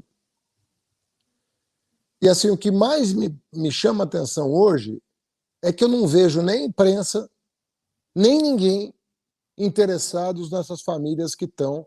São crianças, são mulheres. Sabe, nós estamos falando de famílias inteiras que estão nas ruas de São Paulo, e que eu não vejo um gesto de solidariedade por parte do poder público no sentido de, sabe, dar um encaminhamento para o problema. Não estou vendo isso. Então eu acho assim, se eu fosse apontar uma coisa que eu acho que deveria ser enfrentada imediatamente, é essa questão de vulnerabilidade extrema que as pessoas estão vivendo hoje na cidade mais rica do país. A cidade está nadando em dinheiro, graças à renegociação da dívida que eu fiz ainda no governo da Dilma. A cidade não para de arrecadar, né, e como paga pouco a dívida, né, o dinheiro vai ficando em caixa, e nós precisamos fazer uma ação emergencial em relação a essas famílias. Nós estamos falando, brincando, de 40 mil pessoas, brincando. É 3 vezes mais do que tinha quando eu deixei a Prefeitura de São Paulo. Veja o que em 5 anos a situação deteriorou. É muito maluco, né? Agora, essa pergunta que eu não sei qual é o nome da pessoa que fez, mas a Sara leu. E se o Bolsonaro vencer? É algo que eu não gosto nem de pensar, mas a pessoa perguntou e eu te repasso a pergunta. O que vai acontecer com o Brasil? Olha, num certo sentido, é uma vitória muito pior do que a primeira, porque isso seria mais de 50% dos eleitores avalizando a destruição de um país. Eu nunca vi isso, assim, não tenho notícia de uma coisa dessa acontecer em lugar nenhum do mundo. Eu não tenho notícia. Um cara tão asqueroso ser reeleito depois de tudo que ele fez. Mas, enfim, como ele foi eleito uma vez, eu não subestimo, não. Por isso que eu trabalho todo dia. Todo dia eu faço alguma coisa para isso não acontecer. Dou um telefonema, falo com um amigo, falo com alguém do mercado, falo com alguém da comunidade, falo com o favelado, falo com o indígena, falo com o movimento negro, falo com o religioso, eu falo com todo mundo. Todos os dias eu faço alguma ação para isso não acontecer. Ô Haddad, isso é um ponto que a pessoa perguntou, também eu tô sem o nome dela, mas faz parte da pergunta que eu tinha feito quando a gente falou do governo do estado. Como chegar e dialogar com o público evangélico? Eu tô falando assim, a minha família é evangélica, eu sou cristão, e eu não consigo entender como alguém que é cristão consegue ser de direita e apoiar o Bolsonaro, mas esses caras conseguiram fazer essa bagunça ao ponto de fazer um cristão votar em alguém que fala que tem que metralhar os outros. Mas o fato é que todos esses cristãos, esses falsos evangélicos, né? Esses hipócritas, Malafaia, sei lá, Valdomiro, esses caras aí, que são um bando de hipócritas mesmo. Eu falo isso com propriedade porque eu conheço o mundo evangélico e eu sei que o que esses caras não são qualquer coisa relacionada ao evangelho ou a Jesus Cristo. E como que a esquerda, o que a esquerda precisa fazer para conseguir novamente dialogar com esse público e trazer esse público para o campo que nunca deveria ter saído, que é o campo progressista de fato? Não, eu acho que o Bolsonaro é o anticristo, na minha opinião. Ele é o cara que nega todos os valores que eu aprendi com os meus pais. Eu sou cristão de pai e mãe, sou neto de padre ortodoxo, que lá no Oriente os padres podem casar, né, não são celibatários. Eu sou neto de líder religioso, por parte de pai. A minha mãe tem 50 anos de filantropia nas costas. Ela tem 83 anos, 50 de filantropia. Eu não consigo identificar nada do que eu aprendi com meu pai e com a minha mãe com a conduta do Bolsonaro. Nada. Então, alguém ensinou o cristianismo errado para alguém, porque não é possível que alguém consiga identificar uma gota de cristianismo na fala do Bolsonaro, sabe? Não vejo nada, nenhuma solidariedade, nenhuma empatia, sabe? Não tem um espírito fraterno, nada. Pô, o cristianismo foi revolucionário, pô. O cristianismo foi uma coisa revolucionária no mundo. Imagina você em Roma, debaixo do Império Romano, com o discurso de Jesus Cristo em relação à diferença, em relação àqueles que eram perseguidos, o discurso de tolerância, o discurso de acolhimento. Pelo amor de Deus, pô. Então, eu acho que está caindo a ficha também, entendeu? Agora, é difícil porque, às vezes, você sabe que a fé ela é uma coisa que faz muito bem para a pessoa, sabe? A pessoa que tem fé é uma pessoa que efetivamente, às vezes, consegue uma força espiritual grande para enfrentar os problemas da vida, sabe? Vem de dentro, né? Uma coisa forte para enfrentar os problemas da vida. Então, meu pai é um homem de muita fé, minha mãe é uma mulher de muita fé. Então, eu vejo o quanto isso foi importante na vida deles, para enfrentar as maiores adversidades, né? E a coisa mais assim, inescrupulosa que eu posso imaginar é quando você explora esse sentimento de fé.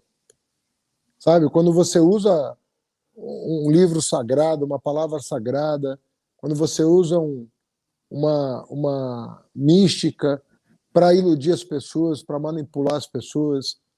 é muito, sabe, é muito inescrupuloso isso, sabe? Falta de escrúpulo demais, falta de caráter demais.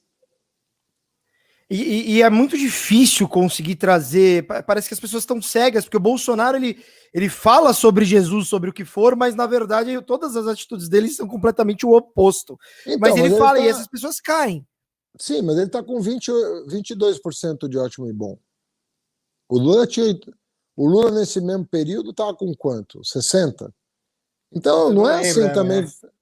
Não dá para ficar acusando as pessoas. As pessoas, quem pode errar numa democracia é o eleitor, né? E graças a Deus, com a eleição periódica, ele corrige o rumo do que ele achar, né? Então, o eleitor é o soberano. Ele não é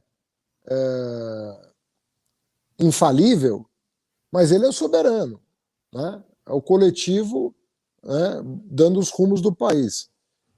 E eu acho que o povo vai ter discernimento ano que vem para fazer a coisa certa, entendeu? Agora, teve muita manipulação de informação? Teve, né? Incrível, né?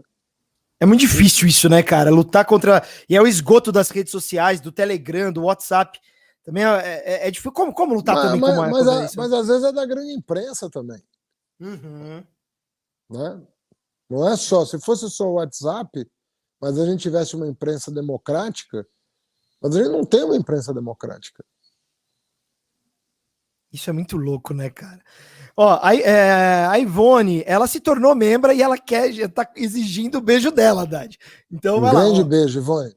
Você tá me dando moral aqui, Ivone, porque eu já estava usando a minha presença aqui como o termômetro do sucesso da adesão ao canal. Então, obrigado, Ivone, 2 vezes. Agora, a Ilse também se tornou membro, Haddad. Então... Grande Ilse. Moral elevada agora. Não, o pessoal tá vindo, Haddad. Veio mais um, a Sara. Sou padre católico, quero apoio do PT quando falo, mas nunca tive apoio. Quer comentar isso, Haddad? Ué, vamos ver onde é que você está, que cidade você está, por que o PT não te apoia, o que está acontecendo? Exato. O PT tem uma relação com a igreja histórica, com as comunidades eclesiais de base, tem uma relação histórica com...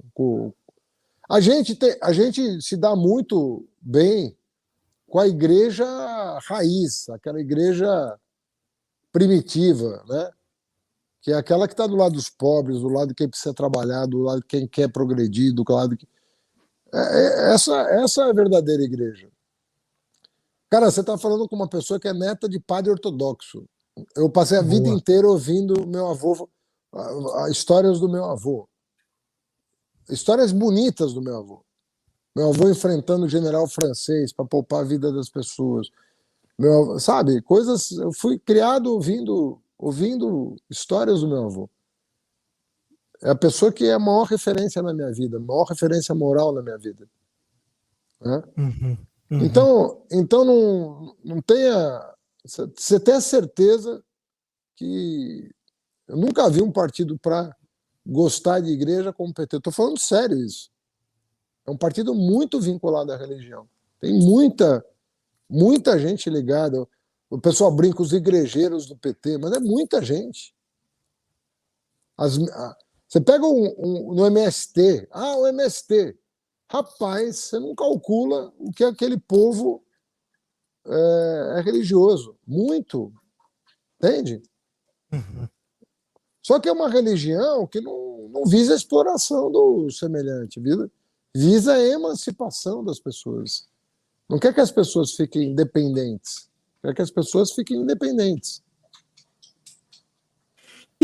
Bom, enfim, eu não vou nem entrar nesse mérito, mas eu concordo muito. Ó, só chegou mais um membro. Esse vai ser difícil para você mandar um abraço, Haddad. Sabe por quê? Não. Olha o nome dele. Não estou conseguindo ver. Aécio.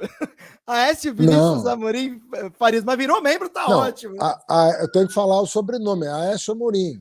Amorim. Vou falar Amorim. Grande abraço, Amorim. Porque se fizerem edição, Amorim, exato, tudo bem. né? Pode ser o Celso Amorim, por exemplo.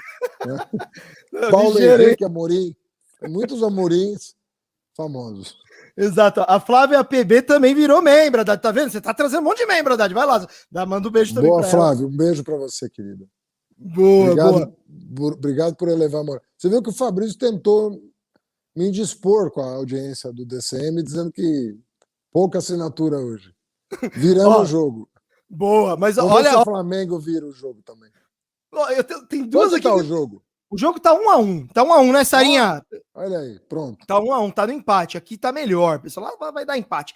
Olha quem que chegou aqui pra você, Haddad. Dilma Lessa virou membra. Dilma Lessa. Essas tem que mandar um abraço. Dilminha.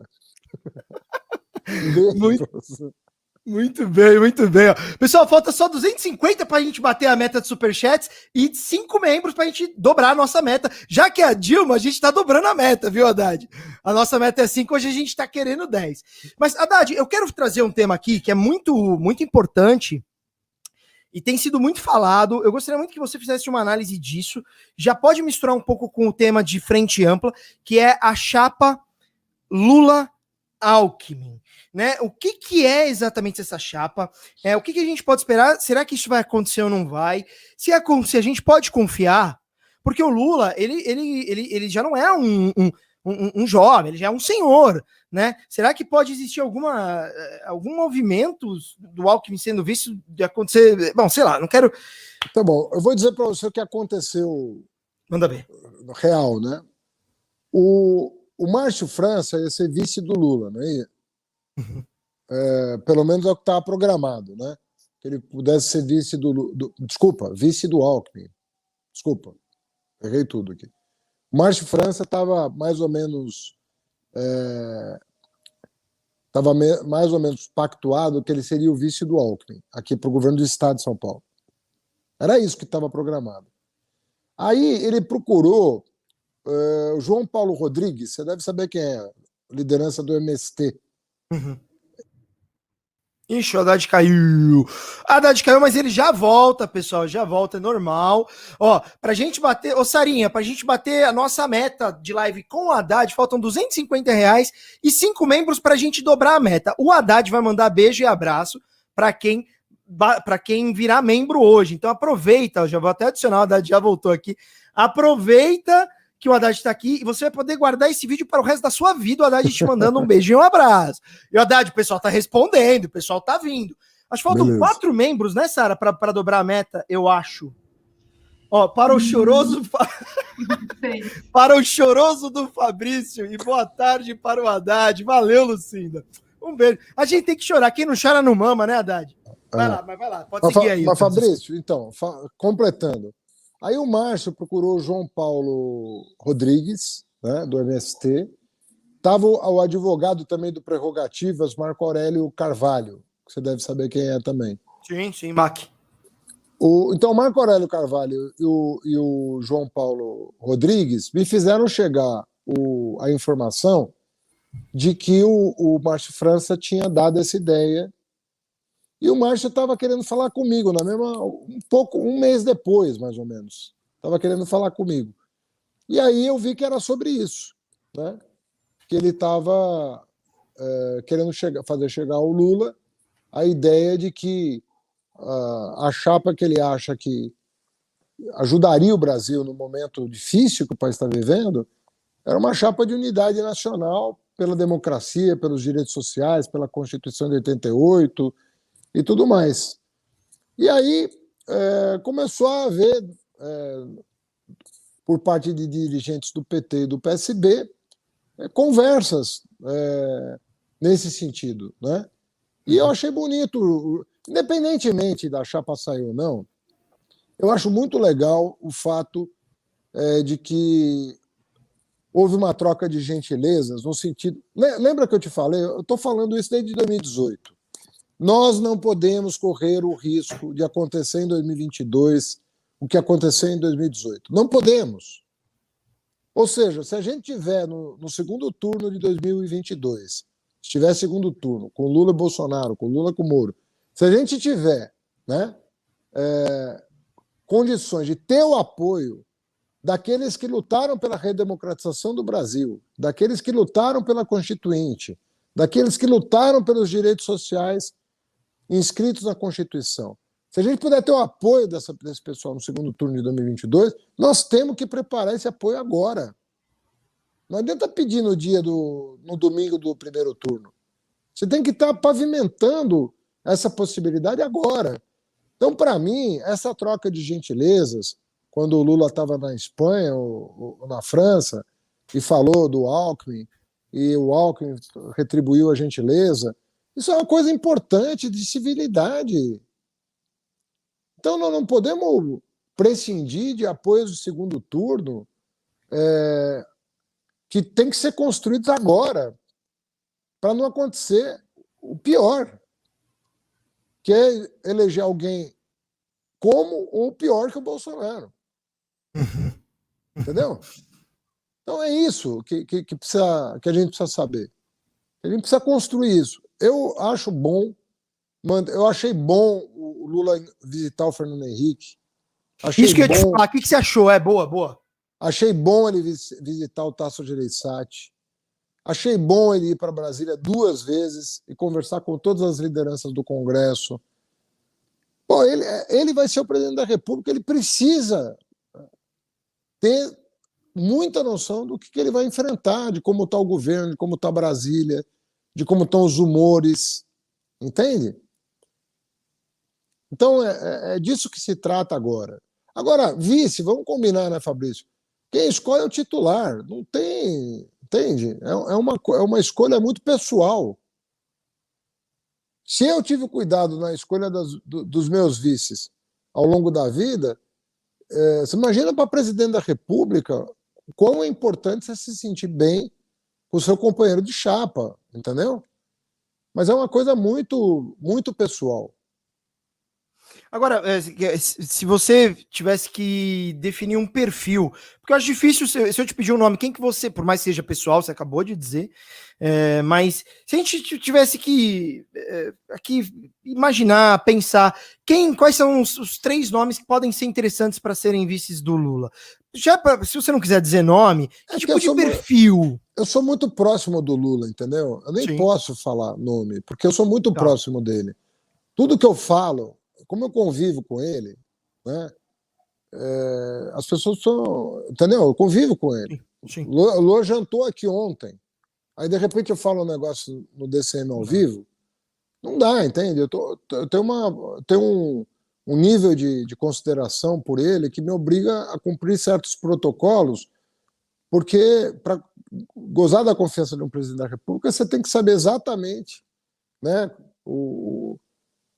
como funciona a dinâmica da política. E eu estou te repetindo, eu acho que o Lula é um cara que vai ampliar, é um cara que tem que ampliar, é uma pessoa que está olhando para o governo, ele sabe que ele pode ser eleito e, portanto, ele sabe a tarefa que ele tem pela frente, quer fazer um governo melhor do que os 2 primeiros, tem isso na cabeça, já começou a montar o tabuleiro internacional, já falou com Macron, já falou com Pedro Sánchez, já falou com Olaf Scholz, já falou que é o chanceler que vai substituir a Merkel, está planejando viagens para outros países, já está articulando um governo, Lula. E é o único brasileiro que tem essa condição hoje. Quem é que tem essa condição?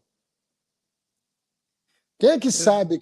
Com todo o respeito, mas assim, o Bolsonaro é conhecido pelos maus exemplos que dá. Só por isso que ele é conhecido. Né? Ele ficou feliz que a Merkel sabia quem ele era quando ele pisou no pé dela. Mas é pelos maus exemplos que ele dá que a Merkel conhece ele. Ao contrário do Lula, que é conhecido no mundo inteiro pelos bons exemplos que deu. Mas qual é o brasileiro que abre as portas que o Lula abre imediatamente? Imediatamente. O Moro vai ser tratado como um presidente de 5ª categoria. Ou você acha que ele vai enganar o mundo, como enganou aqui alguns incautos? Não engana, entendeu? Só tem profissional no mundo, não é assim. O Moro vai ser tratado como um perdigueiro dos Estados Unidos, entendeu? Não vai ser tratado nunca com o respeito que um presidente do Brasil precisa ter. Não tem como. Ainda mais depois que ele for julgado na ONU, pelo amor de Deus. Ô, Haddad, e o que você acha da crítica do campo progressista ao frente amplismo? Só falando, não tem que conversar, não tem... O que você acha dessas críticas? Como que a gente pode enfrentar Não, isso? para quem quiser perder a eleição, é fácil. A coisa mais fácil do mundo é perder uma eleição pela esquerda. Muito fácil. Olha, esse negócio é o seguinte, o que importa é o programa e quem vai executar. É isso que importa. O programa e quem vai executar. O quanto você puder angariar apoio. Se a gente confia no Lula e se o Lula te apresentar um bom programa, o máximo de apoio que ele puder angariar, ele tem que angariar. Isso não tem nada de frente amplismo. Frente amplismo é um nome depreciativo para se referir a pessoas que fazem alianças que não são programáticas. O cara não tem um projeto. Ele não tem um projeto. Ele quer se eleger. Não é o caso do Lula. Nunca será o caso do Lula. Esse é o ponto. Nunca será. O Lula é em si mesmo um projeto. Pelo que ele representa, pelo que ele foi como presidente.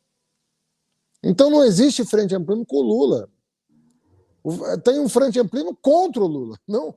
Entende? Aí sim. Você vê toda essa mobilização de bancos, imprensa, tentando alavancar alguém contra o Lula, porque não tem. E dando, inclusive, espaço para a esquerda que quer bater no Lula. Só um ponto, a gente prometeu, chegou uma nova membra aqui, Sara, cadê o nome dela? Eu perdi aqui o nome dela, mas ela está aqui, ó, pronto. Fabrício, chegou. Eu tô no meu limite agora aqui, pessoal. Ah, o horário? Por causa do horário. Nós estamos há quase 2 horas aqui, eu acho. Nossa, desculpa, é que tá tão... Eu tô tão... Desculpa. Eu posso só, então, fazer uma última pergunta? Uma última. Não, pode. Faz 2, então. Desculpa. Só quer mandar um beijo só pra Luciana enquanto eu... Luciana, um grande beijo para você. Muito obrigado aí pelo prestígio ao DCM e a mim. Obrigado. Muito obrigado. Ó, o El País, ele falou da visita do Lula, que eu quero muito falar dessa visita do Lula na Europa, né? O El País, ele reconheceu o Lula como um social-democrata, de fato, né? Tanto a partir do discurso do Lula, que inclusive agora está um discurso mais voltado ao meio ambiente, o que eu acho que é bem interessante, e a mídia tradicional, nossa mídia no Brasil, e não só a mídia, mas setores do empresariado, etc., ainda veem o Lula como uma ameaça. O que você acha disso? Ou seja, a gente tem os países da Europa, governantes da Europa, a mídia europeia, mídias estrangeiras admitindo o Lula como um social-democrata. E a nossa mídia, os nossos setores aqui no Brasil, ainda veem ele como uma ameaça. Por que isso? E quando isso vai acabar efetivamente? Ele é visto como uma ameaça porque ele tem lado. Só por isso. Entendeu? Ameaça por quem? Esse que é o ponto. Ameaça por quem? Quem vê o Lula como ameaça? Quem diz isso? Né? É só perguntar quem diz isso. Quem está se sentindo ameaçado? Quem está lucrando 150 bilhões por ano? Os bancos? Quem tá bem no Brasil que está se sentindo ameaçado? Os caras estão lucrando horrores nas costas do trabalhador que está perdendo poder de compra. Os caras que estão rebaixando o salário por causa do desemprego, né? Quem está se sentindo ameaçado? Os acionistas da Petrobras, por causa dos preços extorsivos dos combustíveis. De quem nós estamos falando, entendeu? O que eu garanto é o seguinte, o sertanejo não está se sentindo ameaçado, o desempregado também não. Esses não estão, pô. Esses veem o Lula como esperança de dias melhores, né? E o Padilha, quando ele veio aqui, ele falou da viagem do Lula para os Estados Unidos. Você acha que essa viagem ela vai acontecer? Qual deve ser o objetivo e a agenda de uma viagem dessa? Olha, eu não tenho certeza. O Lula acho que vai programar novas viagens, né? Mas vai depender muito da agenda possível também, porque nós estamos já em dezembro quase, né? E vai ficando apertado os prazos e tal. As agendas vão ficando apertadas, né? Mas o Lula certamente, antes da eleição, deve visitar alguns outros países, né? Ele tem muita relação na Rússia, na China, na Índia, ele tem muita relação no mundo inteiro. Certamente ele vai querer conversar com mais gente, né? Agora, não sei, em virtude da agenda, né, dos líderes políticos e tal, o que vai acontecer. Mas certamente o Lula deve fazer novas viagens internacionais. Não sei quantas serão possíveis antes das eleições. E tem que ser antes, porque depois que começa o período eleitoral, você não pode deixar o país mais, né? Sim, e para finalizar aqui, aquela questão do Daniel Ortega, da Nicarágua, que saiu uma nota na Secretaria Internacional do PT, apoiando a eleição do Daniel Ortega, e a Glaze, ela fez questão de dar uma nota, dizendo que, ó, tirem isso, essa nota não deveria ter sido feita. Qual é, de fato, a relação, porque isso é muito criticado, né, dentro dos setores que ainda tem rejeição ao PT, fala, pô, o PT e as ditaduras, tal, essa coisa... E aí sai uma nota dessa. O que a gente pode entender? Isso foi mesmo uma cabeçada interna do PT? O que é um tema em área sensível? Não, sempre é, mas também a gente tem que dizer o seguinte, né? Essa imprensa que foi botando o dedo na cara do PT é a imprensa que patrocinou o golpe militar de 64, o golpe de 2016, que não abriu a boca para falar o que estava acontecendo na Bolívia, que não abriu a boca para falar o que estava acontecendo no Equador, que não abriu a boca para falar do que aconteceu no Paraguai, que não abriu a boca para falar o que aconteceu na Argentina, e vem posar de democrata.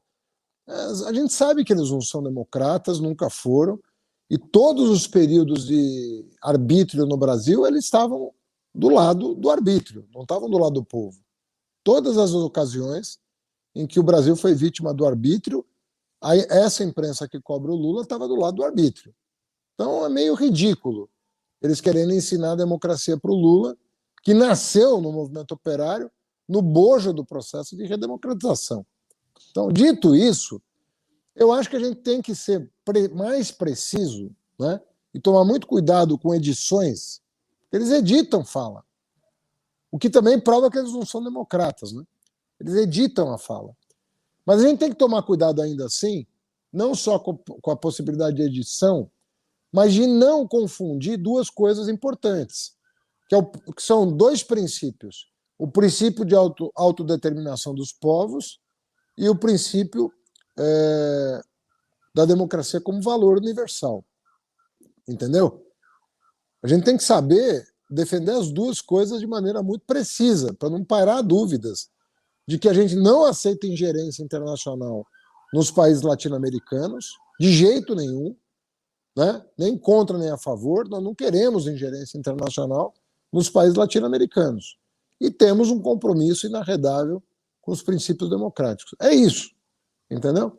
E às vezes você não calibra bem as palavras e dá a impressão que você está defendendo governos, quando na verdade você está defendendo a autodeterminação dos povos. Muito bom, Haddad. Sara, vamos só ler os superchats para liberar. O Haddad, desculpa, viu? Eu realmente não percebi que tinha passado todo esse tempo. Peço desculpas aqui.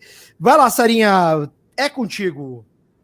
Vamos lá, pedir desculpa pro pessoal, porque a gente interrompeu para dar um tempo para responder, tá, gente? Não é nada com as mensagens. O Marcelo Luiz fala assim: o Lula, com essa aberração de escolher o primeiro da lista tríplice, é um dos motivos do Brasil ter mergulhado nessa desgraça. E pelo que ele vem falando, vai persistir nesse erro. Isso é burrice ou masoquismo, Haddad? Eu vou ler tudo de uma vez, tá? Tá. O Sérgio Neres fala assim: o Gessé Souza deixa claro que a maneira da classe média e da burguesia brasileira atacar os empobrecidos e seus líderes é o tal do combate à corrupção, somente dos seus alvos e não imparcial e geral. O Alisson Cipriano Pereira, ele fala assim: Haddad, eu queria te entrevistar para a minha dissertação de mestrado, pois você foi ministro da Educação na volta da disciplina de Sociologia no ensino médio. Como é que eu entro em contato contigo? Eu vou pedir para o Alisson Alisson, deixa teu e-mail, tu coloca um espaço depois do @, porque senão o YouTube bloqueia, mas deixa teu e-mail aqui que eu passo para a assessoria. Você passa para... Tá bom. Passo sim. O Lucimar Nascimento fala: grande companheiro Haddad, acompanhei de perto a tua gestão no MEC. Eu fui Lucimar, desculpa. Eu fui prefeita no mesmo período que você. É um grande gestor. O Cal, o GDS, fala assim: o PT ganhando com o Lula vai praticar a mesma política inocente quanto às instituições, ou ele vai ser mais fisiologista? Pois como a gente está vendo, essas mesmas instituições estão ávidas para detonar o próprio PT. O Gilberto Cruvinel fala, Haddad, considerando que formar a bancada progressista é essencial para o governo Lula, não deveria haver um acordo pessoal em São Paulo para o primeiro turno, para governador de São Paulo e um para o Senado, se dividir, né? O Júlio César Beraldi fala assim, que bom que o Haddad desabafou sobre o PSOL. O Alex Miranda fala, Haddad, é aquela piada do Paulo São Benedito, Fabrício. Ainda isso? Tá, ainda, beleza. Gente, vamos lá. Maravilhoso. O Paulo Caramori fala, Haddad, eu e meu filho viajamos 700 quilômetros para votar em você em 2018. A Elzanice Ribeiro fala assim, Haddad, o Podemos ganhou alguma licitação para controlar as urnas eletrônicas nas eleições? Você pode explicar? Podemos, por acaso, é o partido do Moro. A Priscila Pressoto manda os superchats só para dizer, Haddad, te amo. O Marcelo Klafke fala, Haddad, é possível reverter as medidas pós-golpes, privatização, teto de gastos, Banco Central independente, etc.? A Ivone Garcia, que se tornou membro, fala assim, eu não posso perder a oportunidade de receber um beijo do Haddad. Estou no aguardo. A Tatiana Oliveira fala, um olho no Haddad e outro no Parmeira. Aí ela fala, hashtag vai ter prorrogação, a gente já está ligado nisso. O Alex Miranda fala, gol do Flamengo. Vivian Luiza Pinto fala, Haddad representa o que eu desejo para o futuro. Uma política concreta, mas com olhar humanista. Acha possível que tenhamos um futuro menos agressivo e mais humano? O Alcides Ágio fala, Haddad, parabéns pela grande atuação política como ministro da Educação e prefeito de São Paulo. Eu fui da pastoral operária em Osasco, São Paulo. O Vando Lemos fala, Haddad, conta a história do teu avô. Eu também fiquei muito interessada nisso. A Flávia PB fala, Haddad, eu lutei muito na eleição. Jamais vou esquecer aquele encontro lotado aqui em João Pessoa no segundo turno. Eu quero te ver governador, mas eu só vou dormir em paz se você for o vice do Lula.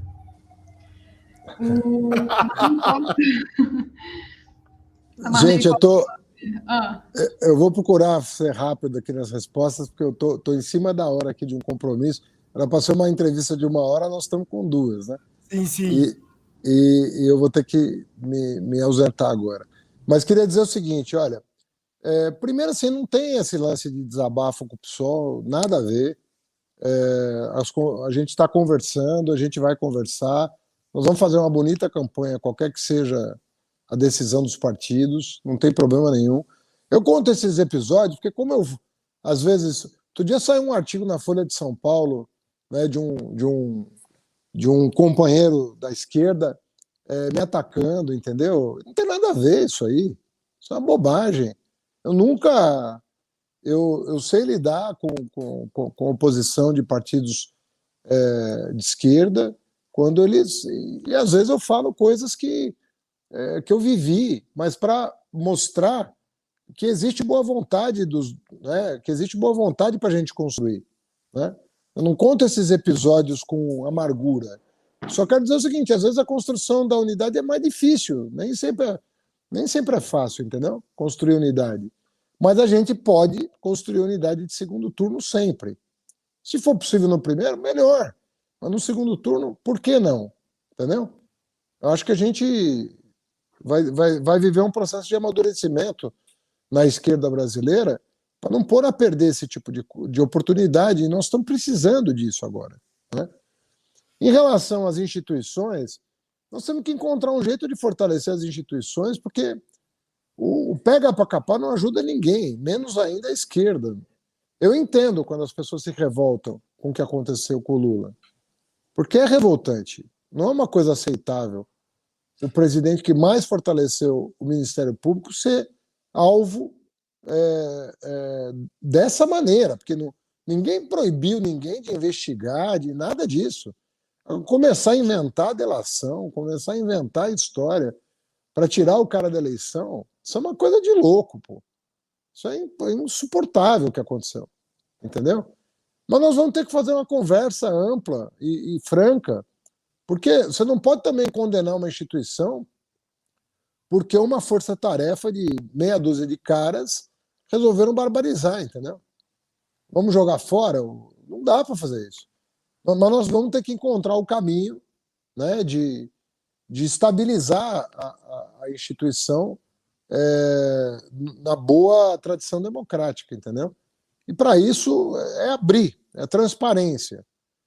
Eu acho que a coisa que mais o PT tem que fazer no governo é abrir as caixas pretas do que aconteceu. Abrir todas as caixas pretas que estão lacradas hoje sobre o que aconteceu. A luz do dia, cara, é a melhor coisa. A luz do sol é a melhor coisa para botar ordem nessa história toda. O Lula tem que ter essa determinação de abrir tudo, sabe? E mostrar, escancarar as entranhas do que aconteceu no Brasil de 2013 para cá. Porque é disso que se trata. De 2013 para cá, esse país saiu do prumo.